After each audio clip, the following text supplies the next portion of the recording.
Bonjour à tous, bienvenue dans cette séance 12 en JavaScript. Nous allons faire une petite parenthèse avec tout ce que nous avons vu concernant la programmation objet, même si on va continuer bien évidemment d'en faire, pour venir plus en détail sur les types de données que nous pouvons manipuler. Maintenant que vous savez créer des classes, vous savez ce qu'est une classe, que ce sont des objets, des instants, que vous avez manipulé des méthodes, on avait vu les attributs également, pour avoir des propriétés à nos différentes classes, nous allons revenir sur les différents éléments. D'abord, petit rappel notamment sur les types qu'on va avoir, et au cours de quelques vidéos, 2-3 vidéos là, qui vont suivre pour la formation, on va parler et passer en revue certains types de données particuliers avec les manipulations qu'on peut faire dessus, avant de passer éventuellement à un nouveau chapitre de cette formation, parce qu'il y a encore beaucoup de choses à voir. Passons au code et faisons un petit rappel déjà, histoire de ne pas perdre tout le monde, parce que c'est toujours important de le faire, il y a toujours des gens qui n'ont pas forcément le même rythme pour suivre ou qui oublient certaines informations, donc je vais repréciser quelques petites choses. En JavaScript, on va retrouver des types dits primitifs, d'accord ? Ce sont des types qui nous permettent de manipuler une certaine catégorie d'informations, et ces types concernés par JavaScript sont les suivants. Vous allez retrouver un type un peu particulier qui est undefined, et undefined c'est quelque chose que l'on rencontre notamment quand on déclare une variable sans lui donner une valeur, sans l'initialiser. Donc si je m'amuse à faire ceci, et que, sans initialiser on a dit, que je fais ça, je vais afficher ici un document.write, un petit rappel, d'accord, on va obtenir undefined. La variable n'a pas de valeur, elle n'est pas initialisée, elle a juste été déclarée mais n'a pas de valeur réelle, donc automatiquement c'est undefined qui s'applique ici. Alors c'est assez particulier, hein, c'est pas quelque chose qu'on retrouve forcément dans d'autres langages de programmation, si vous programmez autrement qu'en JavaScript, mais il faut le savoir ici. Nous avons ensuite quelque chose là qui va beaucoup plus vous parler si vous utilisez d'autres langages, à savoir nul. Nul, c'est généralement une valeur que l'on peut donner et qui va tout simplement indiquer rien, d'accord ? Je ne peux pas vous donner plus d'explications, c'est aussi simple que ça, c'est pour représenter rien, d'accord ? Nul, ce n'est rien. Donc c'est également, ça fait partie des types primitifs qu'on a en JavaScript. Ensuite, on va avoir des types qui vont être beaucoup plus parlants, notamment pour représenter plusieurs types de données différents. On va avoir le type boolean, qui va représenter un booléen. Je rappelle que c'est quelque chose qui peut prendre deux valeurs, à savoir true ou false, vrai ou faux. D'accord ? On a des valeurs ici, c'est binaire, hein, c'est soit l'un soit l'autre. Donc on a ce type-là. Je ne vais pas rentrer dans le détail, je n'ai pas prévu de faire une vidéo spéciale sur ce type de données en JavaScript, parce que c'est quand même relativement simple à utiliser, il n'y a pas grand-chose à en dire de toute manière. Et nous, ce qui va nous intéresser pour cette vidéo, ce sont les types number et bigint. Donc on va en parler juste là. Et on retrouve également le type string et un type un peu plus récent qui est symbol. Alors notamment bigint, hein, ces deux types-là sont récents par rapport aux autres, plus récents en tout cas, mais on aura l'occasion d'en parler, et s'il y a certains types que je n'aborde pas ou sur lesquels je n'entre pas en détail dans le cours, vous pourrez toujours surveiller la playlist des tutoriels de JavaScript pour voir si un jour c'est traité justement en annexe dans les tutoriels. Voilà, et après on retrouve ce qui est propre aux objets, d'accord ? Donc je vais mettre les autres types. Donc on va notamment le type dont on parle beaucoup qui est object, et on va avoir un type quand on va vouloir voir comment travailler avec des tableaux, c'est ce qui sera fait dans le cours, à savoir le type array. On en parlera à ce moment-là. Voilà, pour cette vidéo pour le moment, on va se concentrer principalement sur ces deux-là, number et bigint. Voilà. Alors jusqu'à présent, et vous l'aviez bien remarqué, vous pouviez travailler avec des noms sans problème, hein, on l'a fait plein de fois à de nombreuses reprises, par exemple ceci, et évidemment, si j'actualise, j'ai bien ma valeur, je peux travailler avec, je peux faire des calculs, on peut utiliser des opérateurs, faire de l'affichage, bref, ça n'a pas posé de problème, et même avec l'usage de prompt, on pouvait carrément faire saisir de l'information, faire de la conversion en entier, bref, c'est des choses qu'on a déjà fait jusqu'à présent, mais sans pour autant dire ce qui pouvait se cacher un petit peu derrière, puisqu'on avait toute cette partie objet.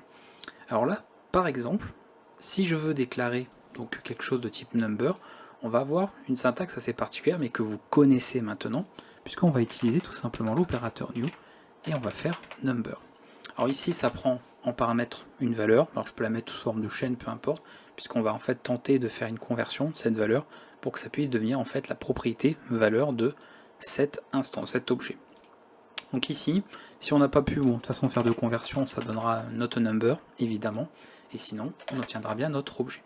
Donc si je fais ça, j'actualise, et vous voyez que pas de différence finalement par rapport à ce qu'on faisait avant, à part qu'ici nous avons précisément cet objet, donc cette classe plutôt number, qui englobe finalement le type, d'accord, qui représente les nombres en JavaScript. Donc c'est quelque chose qu'il va falloir connaître, parce qu'on va pouvoir manipuler d'autres choses, évidemment en ayant ça.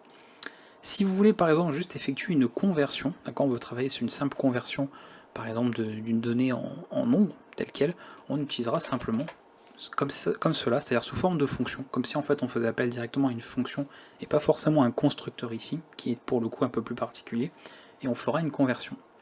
Alors attention, la différence est très importante, mine de rien, puisque vous allez voir, si je fais sous cette forme, et que je fais ensuite sous cette forme-là, donc number, et admettons on peut même s'amuser à faire ça, pourquoi pas, comme on l'a fait jusqu'à présent au début, c'est-à-dire juste en affectant une valeur, on va pouvoir tester. Tester si n est une instance de, donc c'est un petit opérateur, souvenez-vous qu'on avait vu dans la séance précédente sur les exceptions, de number. Ici on va juste faire document.write. On va mettre un petit retour à la ligne, et on va faire ça pour les deux autres. Alors c'est vraiment juste pour voir, hein, pour que vous voyez un petit peu ce que ça donne au niveau de la différence finalement de ce qu'on a entre les trois. Parce que bien sûr s'il y a plusieurs syntaxes possibles, ce n'est pas pour rien. Voilà, donc je rappelle, new number c'est n, n2 c'est simplement comme un appel de fonction, n3 c'est directement une initialisation comme on l'avait fait jusqu'à présent. Et là j'actualise et vous voyez qu'il n'y a que le premier qui nous confirme finalement que c'est bien d'une instance nombre. Alors on pourra avoir éventuellement des choses qui pourraient être d'une autre instance, enfin je veux dire d'une autre classe, ou quelque chose même qui ne serait pas forcément appartenant à une classe. Vous savez que JavaScript est un petit peu particulier comme langage, surtout dans l'évolution qu'il a connue, hein. On l'a vu dernièrement avec les classes, les prototypes et tout ce que ça a engendré. Mais en tout cas, sachez que si vous voulez vraiment ici avoir une instance de number de cette classe-là, il faudra passer bien évidemment par l'opérateur new qu'on a déjà utilisé précédemment quand on manipulait des classes. Voilà, ça c'est une petite chose à savoir qui est quand même bien pratique et il faut en tout cas avoir l'habitude un petit peu de cette, on va dire, cette syntaxe. Qu'est-ce que je peux vous dire d'autre? On pourrait voir quelques propriétés, notamment, c'est-à-dire qu'est-ce qu'il y a finalement dans cette classe number, parce que ça va vous servir pour des cas spécifiques, on verra, si notamment on veut utiliser des méthodes de la classe, on pourra éventuellement avoir un nombre créé sous cette forme-là, mais on va revenir sur quelque chose, très simplement, si on veut vérifier des informations. Comme number est une classe, elle va forcément, enfin elle peut en tout cas posséder des propriétés, donc des attributs, et avoir des méthodes. Je vais vous présenter quelques-unes des propriétés de cette classe qui peuvent servir, alors c'est pareil, ça dépendra de l'usage que vous en aurez, je ne vais pas tous vous les énumérer, juste ceux qui me semblent assez importants quand même à voir, et qui pourraient servir. Par exemple, si vous voulez voir quelle est la valeur maximale d'un nombre, et on peut directement y accéder, donc on ne va pas passer par une variable, on va juste passer par la classe, le petit opérateur de portée, et indiquer, alors en plus bon là l'avantage c'est qu'un éditeur il vous aide, donc il n'y a pas trop d'excuses à ce niveau là, et par exemple en indiquant max value. Max value, si j'affiche cette valeur, voici une valeur maximale, on peut avoir des très très grandes valeurs. Alors on verra qu'au niveau de JavaScript, on va pouvoir dégérer des valeurs maximales jusqu'à 2 puissance 53, d'accord, on va avoir quand même des fourchettes de valeurs assez particulières entre ce qui peut être finalement gérer tout court et ce que JavaScript va gérer, parce que le langage peut arbitrairement choisir de gérer un nombre jusqu'à une certaine taille ou pas, d'accord. Et d'ailleurs JBT ce serait plutôt pour enfin max value, vous voyez que cette valeur est plus grande, parce que je vais vous expliquer pourquoi justement, parce que c'est la valeur on va dire la plus grande qui puisse être supportée, on va dire de manière générale, d'accord. Si maintenant je veux la valeur pour un entier, c'est-à-dire vraiment, alors il faudrait peut-être d'ailleurs que je fasse un petit retour à la ligne, voilà. Et moi, ce qui va m'intéresser, c'est pour un entier. Si par exemple on veut une valeur dite sûre pour la taille d'un entier, on va avoir, alors je crois que c'est dans ce sens, safe integer, ouais, c'est dans ce sens-là. Voilà. Et là, on va retomber sur 2 puissance 53 moins 1. Donc on va avoir cette valeur-là. Alors par contre, je sais pas si on a vraiment... On va dire que oui, on va dire que normalement c'est censé être ça, parce que c'est la taille que ça comporte. En tout cas pour la manipulation via la classe number, on a toujours ce repère de 2 puissance 53 par rapport au nombre manipulable par JavaScript. Vous avez compris, on va retrouver ici à max, a priori c'est qu'on a la même chose avec min, donc évidemment pour un minimum, je peux obtenir ces deux valeurs-là. Donc là ce sera l'inverse, ce sera du coup moins en fait 2 puissance 53 moins 1. Donc le tout mais dans les négatifs. Donc pareil, là on a une très très grande valeur, vous imaginez bien, 5 ici en puissance moins 324, bon, on peut avoir un nombre très très très très petit. Mais encore une fois, pas forcément manipulable par JavaScript, c'est juste ici par rapport à l'attachement que ça peut avoir avec d'autres langages, et surtout la représentation des nombres par votre ordinateur, tel que peut le gérer votre processeur. Donc on a bien sûr plusieurs contraintes aussi pas seulement pour le coup lié au langage ou au logiciel. Voilà, donc ça ce sont des, on va dire, des petites propriétés assez intéressantes. On a aussi une propriété not a number qui est assez particulière, parce que ça pourrait vous sembler bizarre de vous dire qu'on a ce genre de propriété sur quelque chose qui est censé représenter un nombre, mais sachez que ça existe, et si un jour vous en avez à l'usage, dire pourquoi pas. Si vous voulez représenter finalement quelque chose pour dire ce n'est pas un nombre, vous pouvez utiliser cette propriété-là.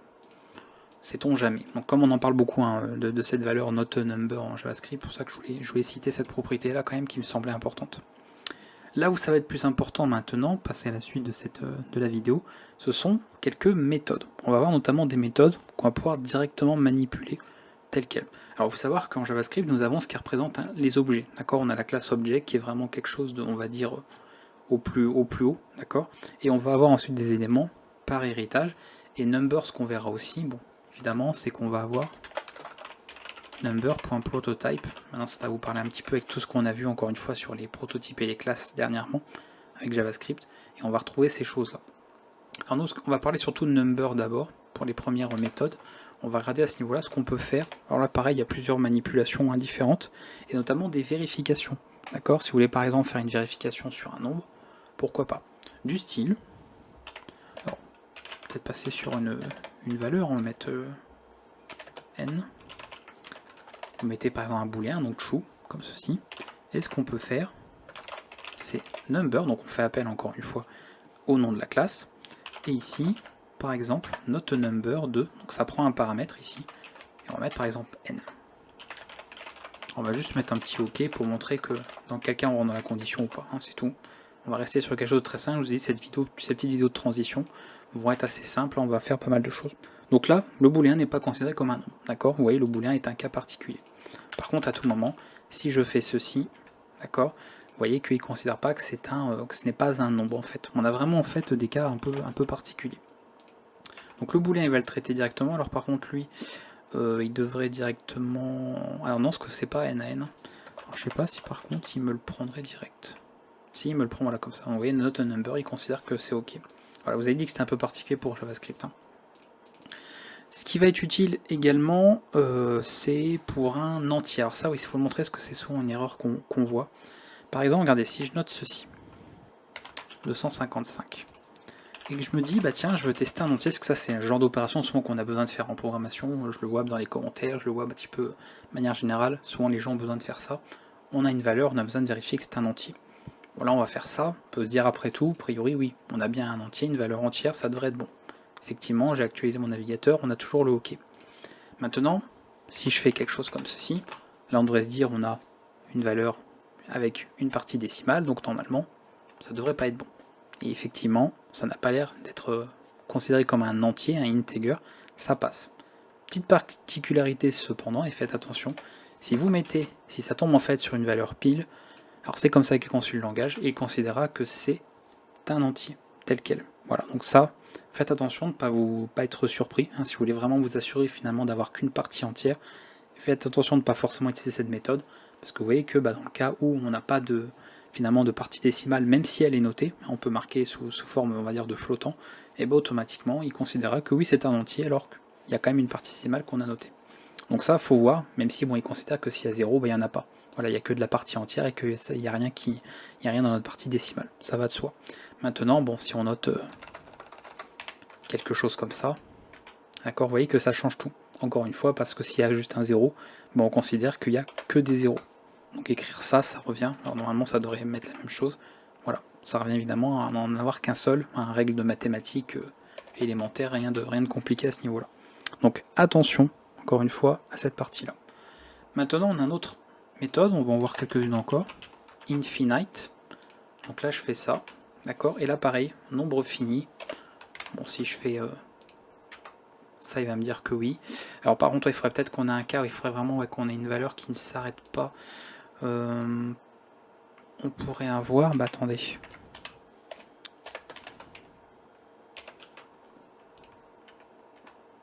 Considère du coup... je sais pas combien on pourrait avoir directement. Pas trop un... Pour avoir en fait une valeur qui est finie.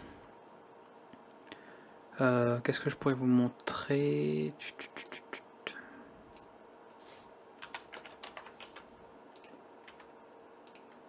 Bon, déjà ça lui pose pas de problème, donc écoutez, bah si c'est bon. Alors pareil, j'avais pas dit pour integer, on a aussi safe integer. Hein. Rappelez-vous par rapport à ce qu'on a vu, si ça rentre en fait bah, finalement dans un entier que peut gérer JavaScript, vous avez également celle-ci. Hein. Mais c'est vrai que finite, j'aurais bien aimé quand même avoir quelque chose un peu plus complet.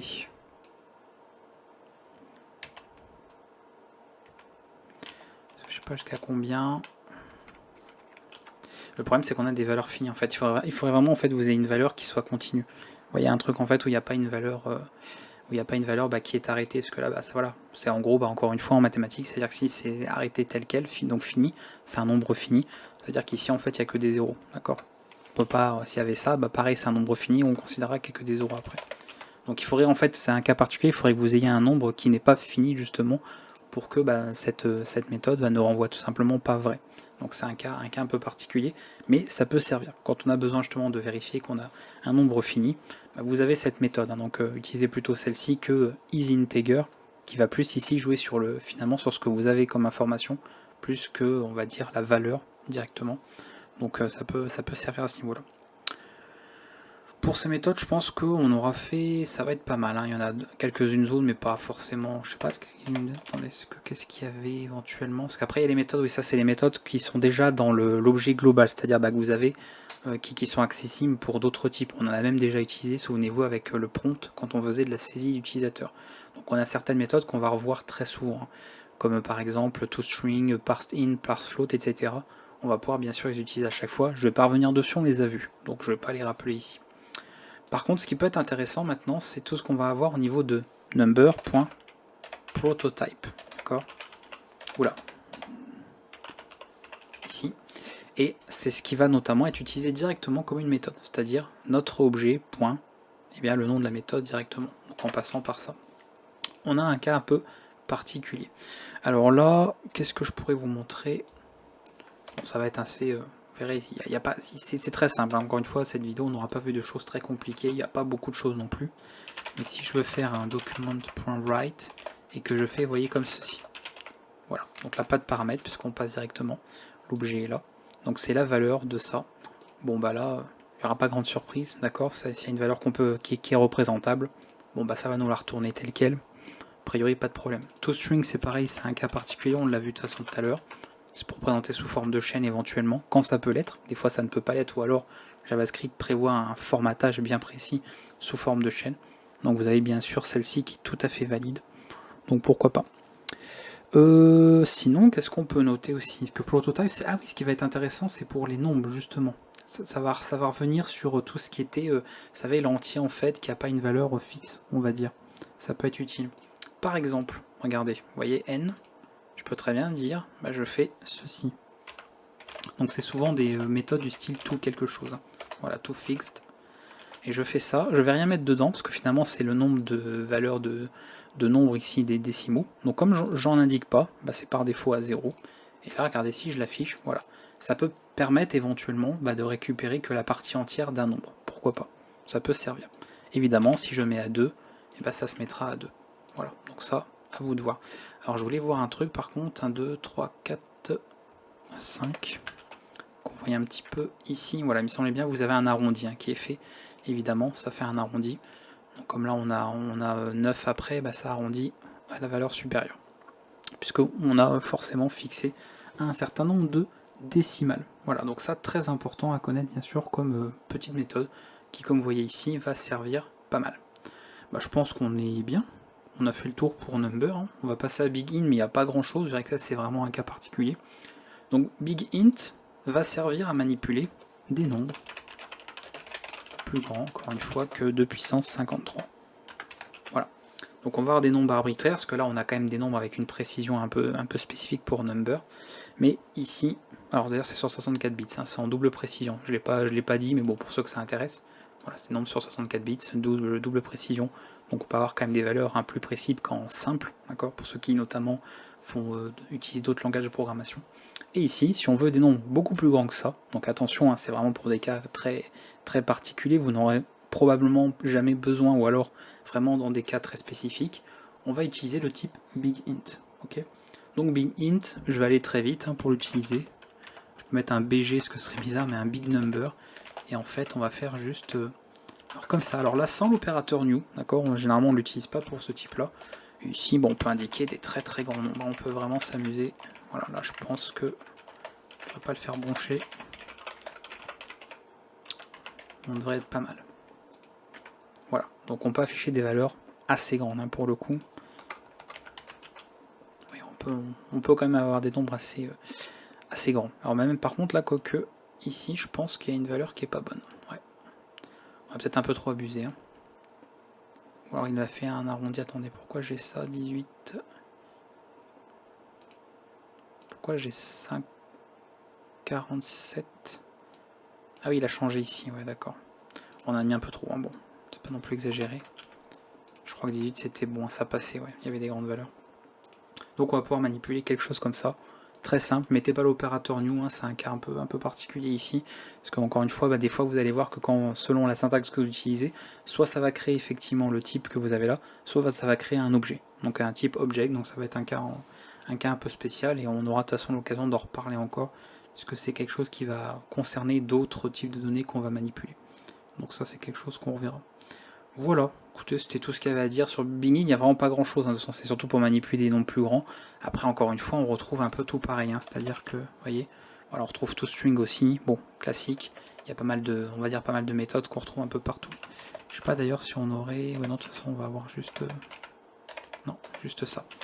Ok, comme ça, vous pouvez manipuler des grands nombres. Mais comme je vous l'ai expliqué, il y a quand même peu de chances que vous en ayez besoin. Mais c'est bien de le savoir, c'est un peu plus récent. Voilà, c'est arrivé il n'y a pas si longtemps que ça dans le langage, au moment en tout cas où j'ai enregistré cette vidéo. Donc je voulais quand même l'aborder, même s'il n'y a pas grand chose à en dire là. Il y aura peut-être par contre des choses à ajouter, hein, évidemment, dans des mises à jour futures. Il y a de fortes chances. Écoutez, on va s'arrêter là. Je pense que c'est pas mal. On a fait un peu le tour de tout ça. Alors c'était pas celle qui avait besoin de plus de détails, parce que j'ai même hésité à faire une vidéo là-dessus. Mais je trouvais quand même assez intéressant d'en parler parce que c'est bien de savoir que on n'a pas juste en fait un type où on déclare une valeur de ce type et puis terminé, qu'on a véritablement une classe avec laquelle on a pas mal de possibilités, de fonctionnalités. Donc je voulais quand même faire une petite vidéo dessus pour faire on va dire une brève énumération, un petit tour de tout ce qu'on pouvait retrouver là-dedans. Et bien sûr, si vous voulez plus de détails sur ce genre de classe, faudra aller voir dans les documentations, c'est comme d'habitude.